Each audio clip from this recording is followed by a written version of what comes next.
Now, guys, we have to historically looking at that. We have to realize what happened prior to 92, 93, 94. The software testing as a professional field practically didn't exist. The way companies developed software was very, very straightforward. Users happened to be kind of advanced people at that time. And the number of users was very, very insignificant. So I wouldn't say there was practically no competition in the software market, but it was very, very modest competition. If we have a project and we have to make changes and we need another 3 months, guys, we have another 3 months. Nobody will tell us you have to release it, on that date. In today's world, it's more marketing issue rather than software development issue. They tell you if you do not release software on that date with features 1, 2, 3, and 4 implemented, so it will cost us certain percentage of the market share. So that time it was different. So software goes to customers. Customers who are advanced people, if they see a problem, they report that problem to the company. So company will fix the problem. No rush. Then what happened in early 90s, as far as I can remember that time, number of PCs sold, personal computers sold, would double every year. People buy a computer, they pay another $30, $40, $50 for software, and you know what? They don't want to test that software, they don't want to report bugs, they just want to buy it and use it. So industry changed. Industry came to the conclusion that we have to move software testing from outside of the company to inside of the company, because now we've got a market. Now we've got multiple companies competing for that market. Now quality becomes an issue of survival. If your software needs testing, I have choices. Guys, I have better software, which already went through testing. So I told you we started that school in 1994, and I can tell you up to 97, most of the graduates of that school would be first QA people in the companies which hired them. So software QA profession on a big scale was born in early 90s. It doesn't mean nobody tested software professionally prior to that, but it was very rare. It did not create kind of professional opportunity. There was no job market niche like software testing. So in early 90s, we've got that market niche. And if we look at the job market today, in one day, on DICE only, guys, you will see like 500-600 jobs in just one day in Bay Area. Compare that to 20 in 94 or 93. So job market is huge, and we will look at the job market today so you understand better what it is. Software QA profession, when it was born, represented lots of unique, absolutely unique opportunities at that time, and most of those opportunities are still unique and are still there. So we are moving to another slide, and we will talk about those unique properties, unique features.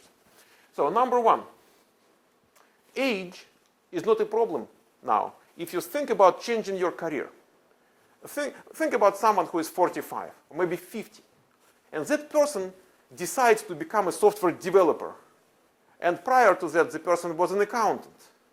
Guys, what are the chances? So does age help that person? Not really. Think now about software testing.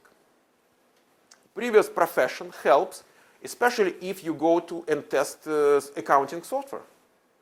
Guys, they need people with knowledge of accounting. Without knowledge of accounting, you cannot test accounting software. Number one. Number two, age by itself represents certain value when it comes to software quality. People who are older, they are much more stable when it comes to changing jobs. They are supposed to be more stable. I mean, if you hire someone like 22, 23, 24, I was a QA manager. I hired people. 22, 23, 24, they are supposed to be dynamic. They're supposed to move. So lots of companies need people who are stable, along with lots of companies who need people who are dynamic. So age helps in understanding the value of quality. Age helps in being more tolerant to routine job compared to young people who are much less tolerant to routine job. And software quality assurance, software testing jobs are more or less routine jobs. So computer science degree is not required. And actually the job market is huge.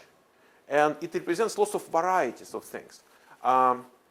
Lots of specific things in software testing cannot be done unless you are technically advanced. But we are talking about career change opportunities. We are saying that no matter how much knowledge you have, computer knowledge, how much experience you have in this and that, there is a niche for you. There will be some place where you can get a job. And so computer science degree is not required, and college degree in general is very helpful. So most of the people who work in QA have college degrees, but it is not a must. We have high school kids, coming right after high school and they get a job without college degree. Previous profession helps not just in profession itself, like accounting or banking or insurance, which are very much in demand, pharmaceutical, for example, but also documentation skills. Whatever your profession is, you've done lots of documentation. Whatever your engineering niche was, it involves lots of quality control. Construction, mechanical engineering, chemistry. Any engineering field involves lots of quality control activities, which is similar. It's not exactly same as software testing, but it is similar. So it helps. It is a transferable skill. Compensation in software quality assurance is fairly high. It is not as much as developers are making, but we don't have that many responsibilities. We do not have that much stress. So high demand exists in practically all the major urban areas. I'm not talking about Silicon Valley or Orange County or New York, Seattle, in Kansas, in Texas, some areas. So big city means there are going to be jobs there.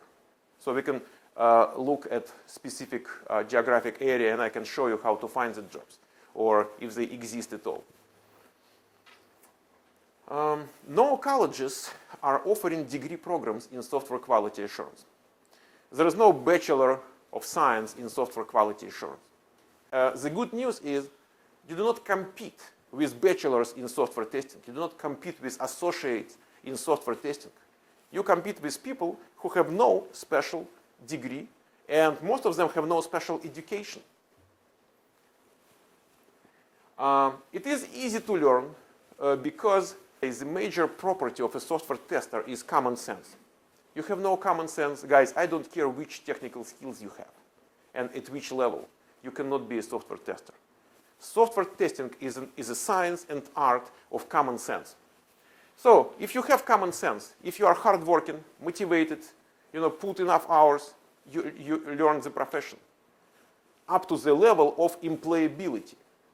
You're not going to be senior level, in 6 months, no. You're not going to be a guru in a year, no. But you will get a job in 4, 5, 6 months. So that is easy. And as I mentioned before, you can start with relatively low technical skills and there's going to be a job for you. Let's say you have internet shopping experience. So you shop a lot on the internet. Guys, there are thousands of websites which are selling things. If you have internet shopping experience, think about people who test all that software. Why you cannot test it? I mean, you can, definitely. So no matter what education you have, no matter what experience you have, you can test e-commerce applications from the user perspective, from black box software perspective, not from the backend, not from the white box testing perspective, no. But lots of people are doing black box testing. And it is a statistically proven fact that 4 to 6 months is enough to start working. You come, you get training, you start a new life, professional life in 4 to 6 months.